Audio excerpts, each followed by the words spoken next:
Making quick breads is a great place to start your baking because they're so fast, they're so easy, they're all really delicious. In this chapter, I'm gonna teach you about the basic equipment and the ingredients that you need to make quick breads. So let's get started.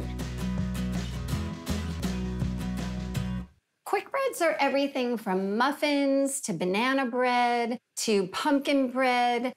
You can bake them in any kind of pan that you want. They're really versatile. Quick breads are faster than yeasted breads. They have a little bit less sugar, a little bit less fat. For quick breads, baking soda and baking powder are leaveners. That's what gives them their rise. The second you mix it all together and put it in the oven, you get the rise. Unlike traditional breads that use yeast that take a long time for the rise, for the kneading, these go together really, really quickly. The wonderful thing about quick breads is that they get their moisture and their texture from things like fruit, like bananas or blueberries or raspberries. You can use fresh fruit, you can use frozen. I mix it together just enough to bring it together so I get the perfect texture in my muffin. You can consider quick breads and muffins dessert because they're sweet enough to be satisfying, but they're also healthy-ish. They have things like whole wheat flour or vegetables or fruit. Here's my banana bread. It's probably my ultimate comfort food. It's super easy to make. You just need ripe bananas, pureed or chunky, totally depends on how you want it. Or I use the same banana bread batter and swirl in different flavors. That way I can play with one recipe and get lots and lots of different flavors. This is my chocolate zucchini bundt. It is decadent, it has chocolate, it has zucchini in it. You don't taste the zucchini. And that gives it a beautiful, moist crumb. You don't need as much sugar, you don't need as much fat because you have all of the fruit and the vegetables. They don't stale as quickly as a yeast bread. So you can make a batch of these and have them for a couple of days or even freeze them, and they make amazing gifts. This has to be one of my favorite pumpkin bread recipes. I've baked it in a 9 by 13 inch pan, so I get nice bars out of it. So we have different shapes, different sizes, different flavor combinations, all quick breads. And I'm gonna show you how to make them all. Before we get baking, I'm gonna teach you about the basic equipment that you need to make quick breads. One of the great things about quick breads is that you can bake them in different shapes, different sizes, same recipes, just different pans. So you could do a loaf pan, really, really traditional, or change them up into muffins for more individuals.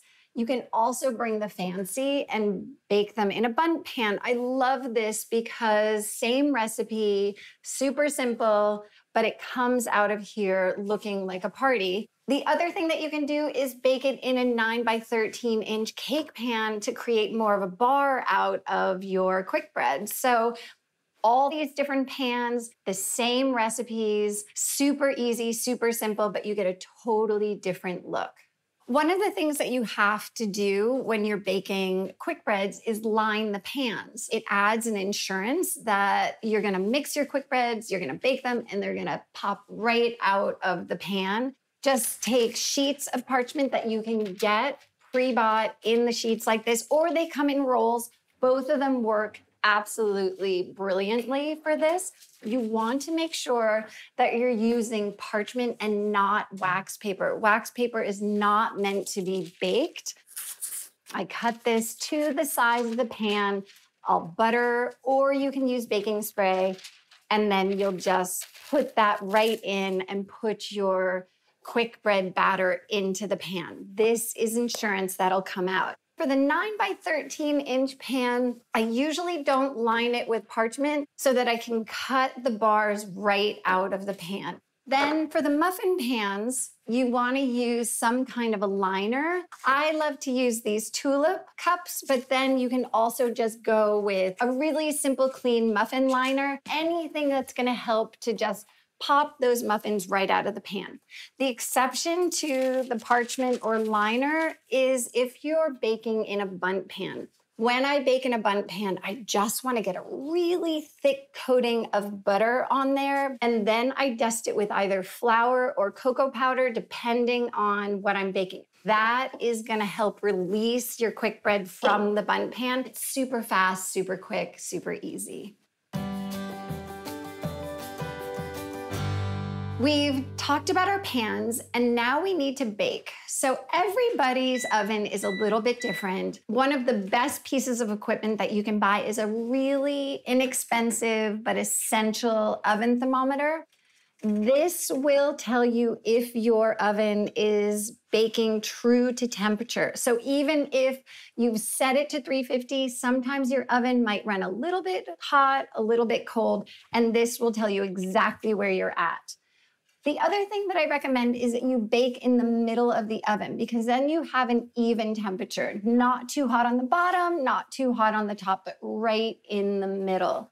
It's better to test your recipe slightly early than to overbake. You don't want to overbake because you don't want to dry them out.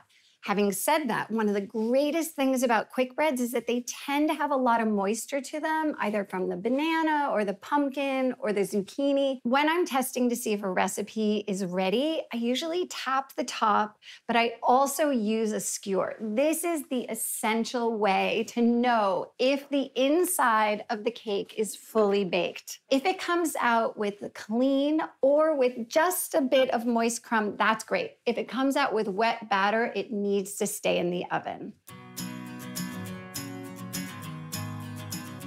In this chapter, we talked about the different pans that you can bake in. We talked about how to line or prepare your pans. We talked about the proper oven temperature and how to set up your oven, and then how to test your baked quick bread so that you're not underbaking and you're not overbaking. Now that you have the foundation for baking quick breads, we can bake everything from blueberry muffins to pumpkin spice bread. Thank you so much for joining me. I hope you'll bake some of my recipes, and I can't wait to see what sizes and shapes of quick breads you make.